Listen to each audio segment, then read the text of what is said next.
आइए जाने देवउठनी एकादशी के दिन घर में तुलसी जी का विवाह कैसे करें। सबसे पहले पूजन सामग्री देख लीजिए। चौकी या पटिया, शालिग्राम जी या कृष्ण जी की मूर्ति, तुलसी का पौधा, 2 घी का दीपक और 1 तेल का दीपक, धूप, फूल, जनेऊ, कपूर, सिंदूर, रोली, हल्दी, चंदन, लाल चुनरी, सुहाग का सामान, बिंदी, चूड़ी, मेहंदी, साड़ी, बिछिया, मंगलसूत्र आदि, लड्डू गोपाल जी के कपड़े, कलावा या मोली, गंगाजल, कलश, 1 नारियल, आम के पत्ते 5, सफेद तिल, क्योंकि भगवान नारायण को चावल अर्पण नहीं किए जाते, 4 गन्ने मंडप बनाने के लिए, मौसमी फल जैसे गन्ने का गट्टा, मूली, आंवला, सिंघाड़ा, बेर, शकरकंद, सीताफल, अमरूद, कच्ची इमली, चने की भाजी, ये सारी पूजन सामग्री बाजार में मिल जाएगी। लाल या पीला कपड़ा चौकी पर बिछाने के लिए, मिठाई, पंचामृत, सुपारी 4। अब आप सबसे पहले शाम का शुभ मुहूर्त देख लीजिए। वैसे तो इस दिन पूरे ही दिन शुभ मुहूर्त रहता है।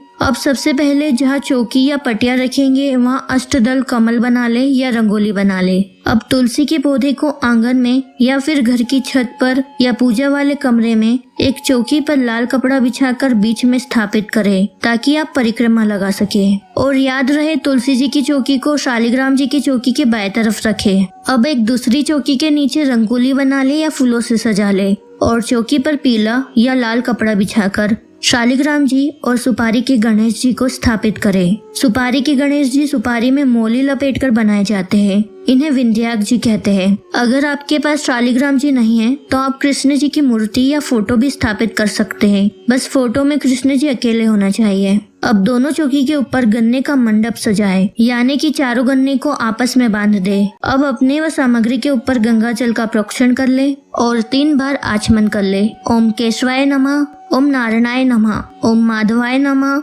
बोलकर फिर हाथ धो ले। तुलसी जी और शालिग्राम जी पर भी गंगा जल छिड़क दे। अब घी का दीपक जलाए। याद रहे दीपक हमेशा 2 बत्ती का जलाना चाहिए और उसमें रोली, कुमकुम या चावल डालना चाहिए। अब चौकी पर थोड़े से सफेद तिल रखकर उस पर गंगा जल मिश्रित कलश की स्थापना करें। कलश में 5 आम के पत्ते रखें और उसमें 1 सिक्का, रोली, कुमकुम आदि अर्पण करके उस पर 1 नारियल रख दे और कलश पर स्वस्तिक बना दे।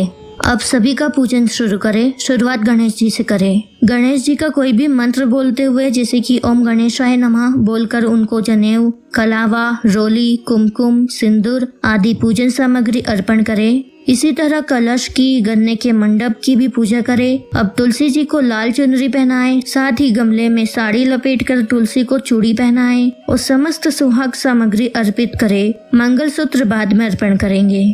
आप शालिग्राम जी या कृष्ण जी को पंचामृत से स्नान भी करा सकते हैं।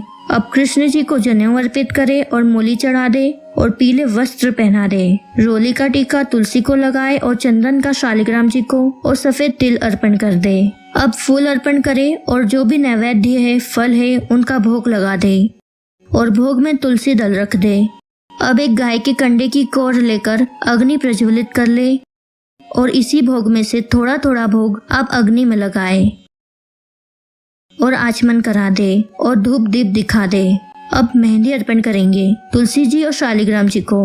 अब तुलसी और शालिग्राम जी को हल्दी का लेप लगाएं और मंडप पर भी हल्दी लगाएं। हल्दी का लेप आप दूध में हल्दी मिलाकर बना सकते हैं। अब हल्दी की रस्म होने के बाद फेरों के लिए तुलसी जी और शालिग्राम जी का गठबंधन कर दे। गठबंधन करने के लिए आप कलावे का इस्तेमाल करें। एक लंबा कलावा ले, उसके एक हिस्से में लाल कपड़े में 1 सिक्का, सुपारी, हल्दी की गांठ और पुष्प डंडी वाले पान में रखकर बांध ले।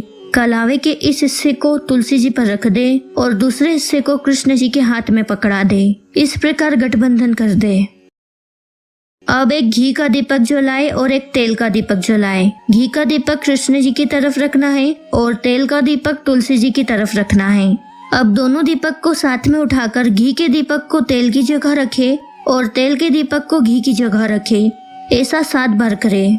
अंत में घी और तेल के दीपक की जगह बदल जाएगी, यानी कि घी का दीपक तुलसी जी की तरफ आ जाएगा और तेल का दीपक कृष्ण जी की तरफ चले जाएगा। यहाँ फेरे की रस्म पूरी होती है। अब एक चांदी के सिक्के या अंगूठी में कुमकुम या सिंदूर लेकर कृष्ण जी से छुआकर तुलसी जी को अर्पण कर दे, यानी कि मांग भर दे और इसी तरह मंगलसूत्र पहना दे। अंत में तुलसी जी की आरती और कृष्ण जी की आरती करे। अब आसन के नीचे जल छोड़कर तुलसी व कृष्ण जी की परिक्रमा कर ले। परिक्रमा लगाते वक्त यह बोलते जाए और हाथ में धानी लेकर थोड़ी थोड़ी धानी कृष्ण जी और तुलसी पर छोड़ते जाए। अब देव उठाने के लिए चौकी को कुछ लोग ऊपर नीचे थोड़ा थोड़ा 4 बार उठाए और यह बोलते जाए, उठो देव बैठो देव, अंगुलिया चिटकाओ देव, कुंवारन के ब्याह करा दे, ब्याहन के नातरे करा दे। अब कृष्ण जी या शालिग्राम जी को तुलसी जी के गमले में रख दे और क्षमा प्रार्थना करके अपनी मनोकामना मांग ले। इसी तरह के व्रत कहानी वीडियोस को देखने के लिए हमारे चैनल को सब्सक्राइब करें और वीडियो को लाइक शेयर करना ना भूलें।